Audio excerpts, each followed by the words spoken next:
Jangkitan COVID-19 di Selangor yang semakin membimbangkan mendorong Kajang Plaza Medical Center menjalankan ujian saringan secara percuma.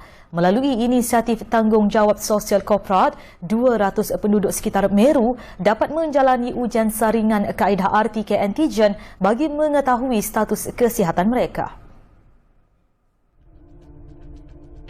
Menurut pengarah urusan KPMC, Datuk Saruni Judi, program CSR berkenaan mensasarkan lokaliti yang mempunyai risiko tinggi kes jangkitan COVID-19 selain kebanyakan penduduk merupakan golongan B40 yang kurang mampu memandangkan kosnya yang agak tinggi.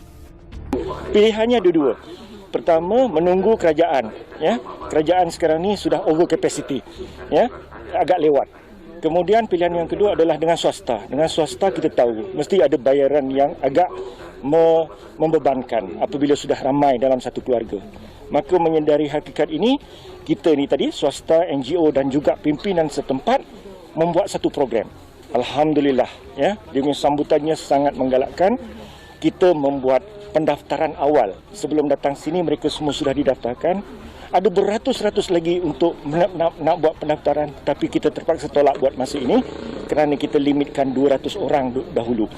Saruni berkata, program itu amat diperlukan ketika negara bergelut dengan pandemik tersebut. Pandemik COVID-19 ini adalah disaster, adalah bencana. Dan ini sudah menjadi tugas kita, baik kita swasta ataupun semua yang mempunyai keupayaan untuk membuat kerja-kerja CSR.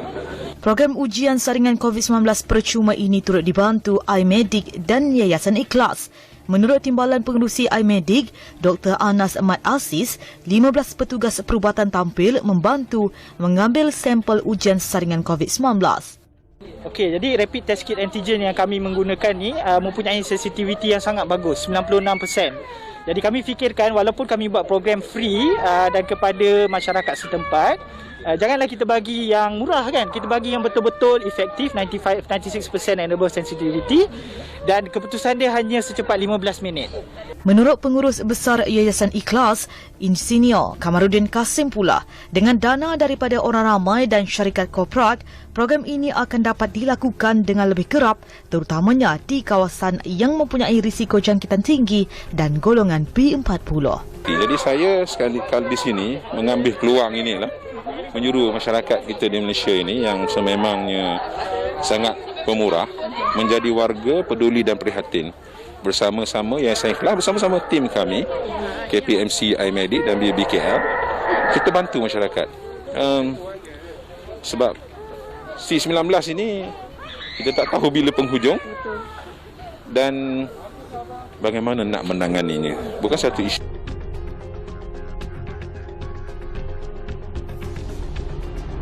Sementara itu, mereka yang ditemui pula mengharapkan program ujian saringan seumpama itu akan dapat dilakukan dengan lebih kerap. Menurut pekerja sektor perkhidmatan, Muhammad Rizwan Kudori, tugasan hariannya memerlukan dirinya bertemu dengan orang ramai. Justru, risiko mendapat jangkitan COVID-19 amat merunsingkannya saban hari walaupun beliau mengamalkan prosedur operasi standard bagi mencegah daripada dijangkiti.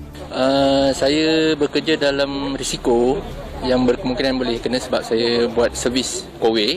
So saya seperti lalat lah, kita pergi menghingap tempat-tempat orang. So saya nak tahu keadaan saya. Pengalaman pertama melakukan ujian saringan COVID-19 pula amat mendebarkan Eli Isna bagi memastikan dirinya bebas daripada virus membawa maut itu. Sebab kita biasa tengok orang lain buat macam pedih-pedih kan. Tapi actually tak ada sakit lah. Dia macam kita pedih makan wasabi tu kan kat hujung-hujung tu kan. Saya datang ni pun sebab takut. Sebab kawasan kat tempat saya pun dah ada penularan COVID ni kan. Jadi macam saya tergerak hati nak buat lah juga. Dan saya pun sebelum ni macam ada macam sikit sakit tekak. Tapi tak ada demam lah. Jadi macam tu buat saya nak datang sini. Beliau amat mengalu-alukan ujian saringan COVID-19 secara percuma ini memandangkan ramai tidak mampu walaupun ia adalah amat penting. Kita ada niat nak buat tapi kita tak rasa macam nak mampu dalam harga 200.5 tu kan. Tapi bila usaha macam ni yang secara percuma ni saya sangat-sangat hargai. Saya hargai bagi untuk orang-orang yang macam tak mampu tapi nak tahu keadaan mereka macam mana, whether dia sihat ke atau tak kan. Mostly kes amat tinggi dan yelah semua orang risau dengan keadaan sekarang. So saya pun untuk kesihatan orang keliling juga, so saya buat jugalah dan ambil penyertaan lah untuk buat swab test.